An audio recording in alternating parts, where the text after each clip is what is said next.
It was just after 3:30 p.m. when Malik Thompson turned the corner onto Maplewood Drive. Earbuds in, hoodie up, backpack slung over one shoulder. He wasn't in a rush, just walking the same way he did every day after school. His mom had texted him to grab some milk, so he made a quick stop at the corner store, receipt still in his hoodie pocket. Nothing unusual, until the patrol car rolled up behind him. At first, he didn't think anything of it. The neighborhood had seen more police ever since someone's bike got stolen last month. But when the cruiser slowed, tires crunching softly along the curb, and a voice barked, "Hey, you, stop right there." Malik turned, confused. "Me?" he asked, tugging one earbud out. "Yeah, you. What are you doing around here?" The officer, a white man in his 40s with a sharp buzz cut and aviator shades, stepped out of the vehicle. His name tag read Kincaid. His tone wasn't friendly. It wasn't curious. It was loaded, like he'd already decided something.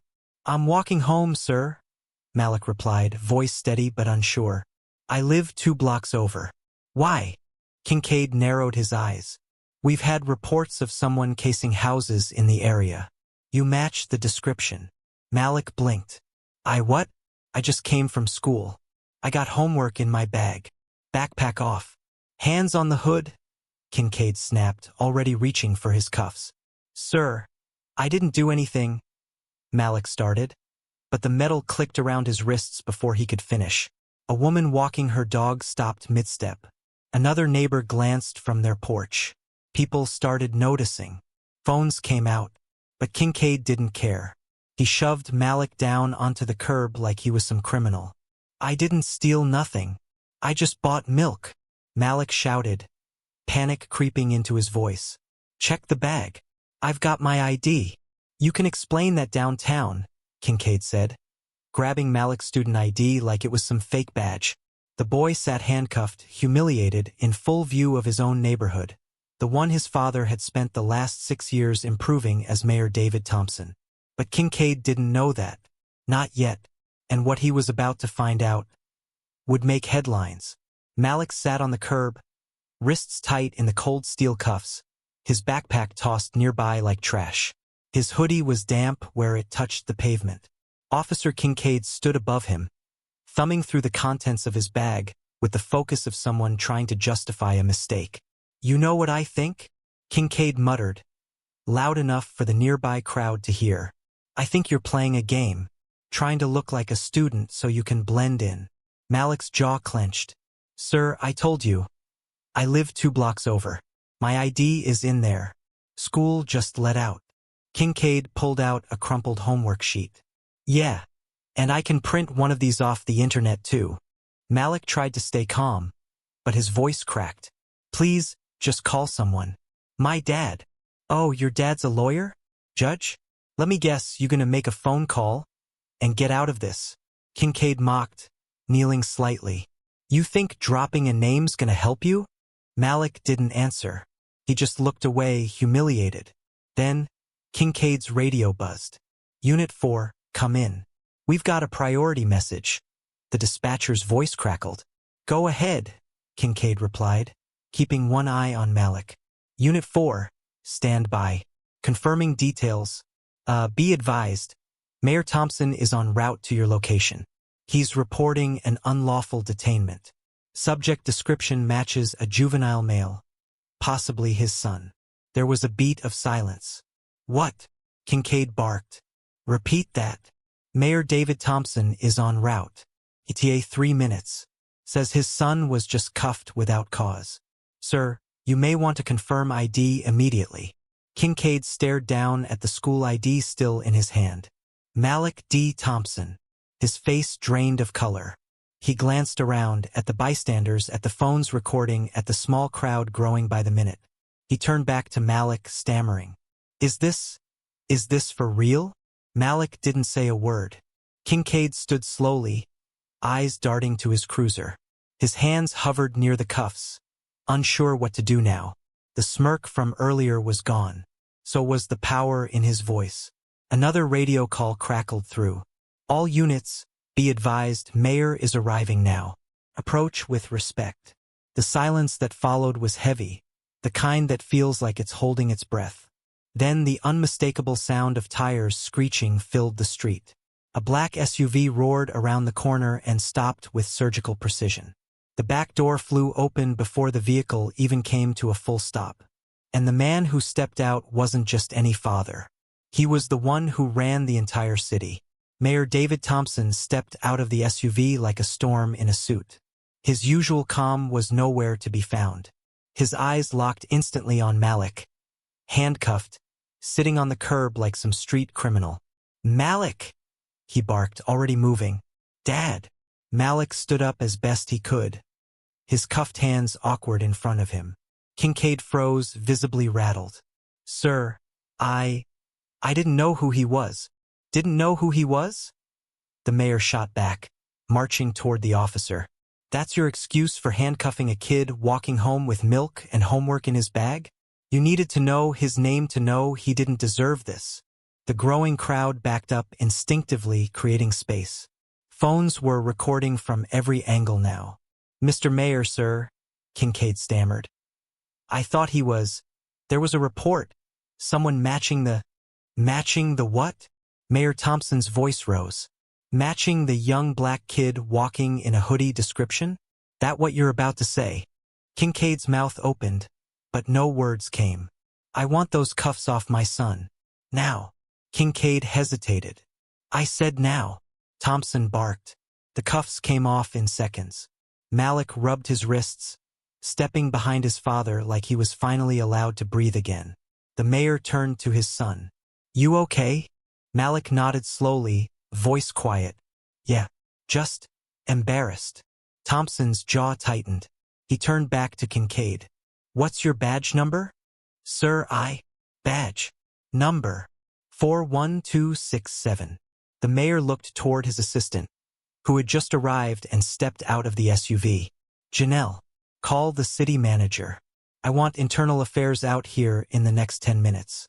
And get the police chief on the line. I want a full review of every juvenile stop Officer Kincaid has made in the last 2 years." "Yes, sir," she said, pulling out her phone. Kincaid's voice cracked. "Mr. Mayor, it wasn't personal." Thompson turned to him, his voice suddenly low and tight. "That's the worst part. It wasn't personal to you. This was just another Tuesday, right? Just another maybe he's guilty stop. You put my son in handcuffs because you could. You humiliated him in front of neighbors, in his own city, because his skin matched someone you were afraid of."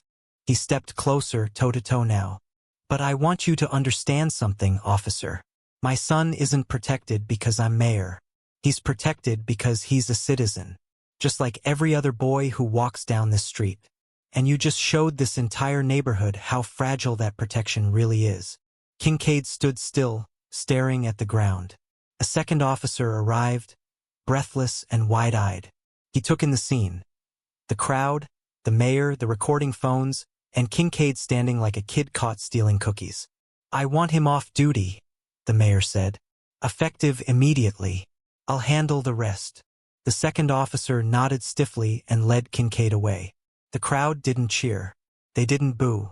They just watched. As Kincaid walked past the people who had seen everything, who had filmed everything, the weight of what he'd done settled on his shoulders in full. Mayor Thompson placed a hand on Malik's shoulder. "Come on, son. Let's go home."